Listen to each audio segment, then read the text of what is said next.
Hello friends, welcome to Srinivas nest. ఇవాల్టి వీడియోలో బెల్లం గోధుమ పిండితో కలిపి బిస్కెట్స్ ఎలా చేయాలో చూసేద్దాం.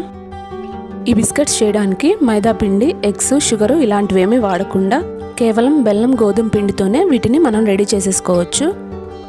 ముందుగా ఈ బిస్కెట్స్ కోసం 1 కప్పు బెల్లం తురుముని తీసుకోవాలి.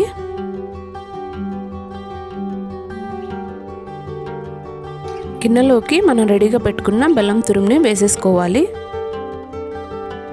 ఈ బెల్లాన్ని కరిగించడానికి కొద్దిగా వాటర్ పోసుకొని మరిగించుకోవాలి.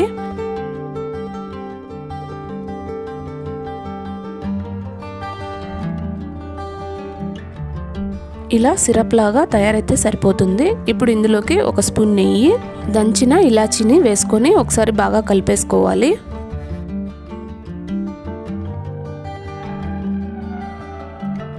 ఒక ప్లేట్లోకి 2 కప్పుల గోధుమ పిండిని తీసుకోవాలి. బెల్లం తురుము ఏ కప్తో అయితే తీసుకున్నామో అదే కప్పుతో గోధుమ పిండి 2 కప్పులు తీసుకోవాలి. మనం ఇందాక రెడీ చేసుకున్న సిరప్ని ఇందులోకి వేసేసుకొని కొద్దిగా వేసుకుంటూ పిండిని కలుపుకోవాలి.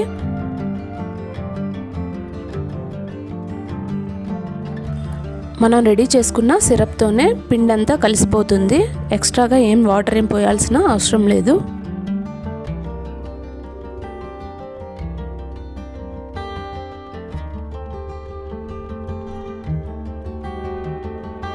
ఇలా ముద్దలాగా కలుపుకోవాలి.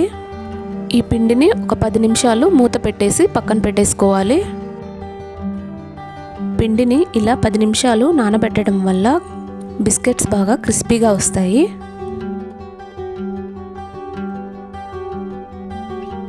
పిండిని ఇలా నెమ్మదిగా చపాతీలాగా ప్రెస్ చేసుకోవాలి. షేప్ ఎలా వచ్చినా పర్వాలేదు, మనం కట్టర్తో మళ్ళీ షేప్ కట్ చేసుకోవచ్చు.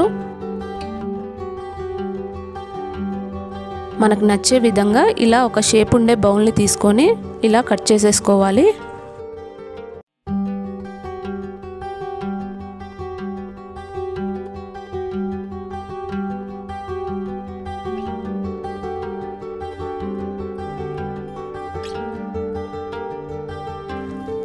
బిస్కెట్స్ కట్ చేసుకున్న తర్వాత ఫోర్క్తో ఇలా నేను చూపించేలాగా హోల్స్ పెట్టుకోవాలి.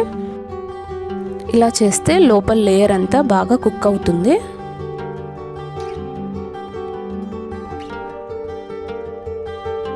ఇలాగే మిగిలిన బిస్కెట్స్ అన్నీ రెడీ చేసేసుకుందాం.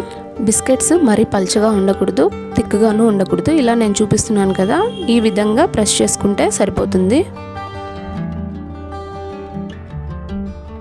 కడాయిలోకి డీప్ ఫ్రైకి సరిపడా ఆయిల్ని వేసుకొని మనం రెడీ చేసుకున్న బిస్కెట్స్ అన్నీ వేసేసుకోవాలి. ఆయిల్ ఎక్కువ హీట్గా ఉండకూడదు, మీడియం హీట్లో ఉన్నప్పుడే ఇలా బిస్కెట్స్ అన్నీ వేసేసుకోవాలి. ఈ స్టేజ్లో బిస్కెట్స్ వేస్తే లోపల వరకు ఫుల్గా కుక్ అవుతాయి. అదే ఆయిల్ హీట్గా ఉన్నప్పుడు వేస్తే పైన వరకే కుక్ అయ్యి లోపలంతా పచ్చిగా ఉంటుంది.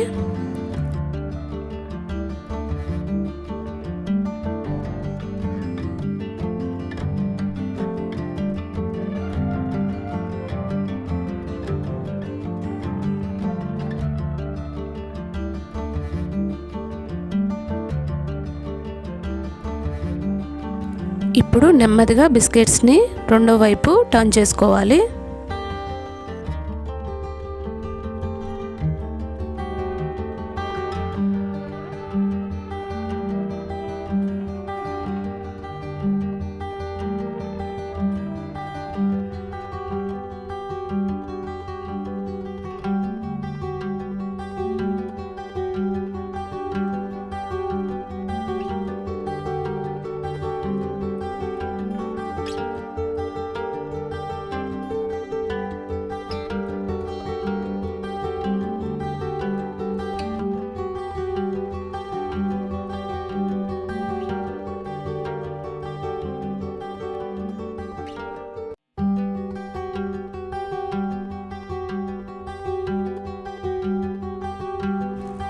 బిస్కెట్స్ ఇలా గోల్డెన్ బ్రౌన్ వచ్చేంత వరకు ఇలా ఫ్రై చేసేసుకొని తీసేయాలి. వేడిగా ఉన్నప్పుడు బిస్కెట్స్ సాఫ్ట్గా ఉంటాయి. ఈ బిస్కెట్స్ చల్లగయ్యాక క్రంచీగా రెడీ అయిపోతాయి. చూసారు కదా, గోధుమ పిండి బిస్కెట్స్ రెడీ. ఈ బిస్కెట్స్ చేయడం కోసం మనం ఎటువంటి మైదా పిండి, ఎగ్స్, బేకింగ్ సోడా ఇలాంటివి ఏమీ వేయలేదు. ఎంతో హెల్దీ వేలో చిన్నపిల్లలకు కూడా మనం ఈ బిస్కెట్స్ని ఇవ్వచ్చు. మీకు ఈ రెసిపీ నచ్చినట్లయితే లైక్ చేయండి. మీకు ఎలా వచ్చిందో కామెంట్స్లో షేర్ చేయండి. మా ఛానల్ని ఎవరైనా కొత్తగా చూస్తున్నట్లయితే ప్లీజ్ సబ్స్క్రైబ్ చేసుకోండి. పక్కనే ఉన్న బెల్ ఐకాన్ని క్లిక్ చేయండి. అలా చేస్తే నేను వీడియో పోస్ట్ చేసినప్పుడల్లా మీకు నోటిఫికేషన్ వస్తుంది. Thank you for watching.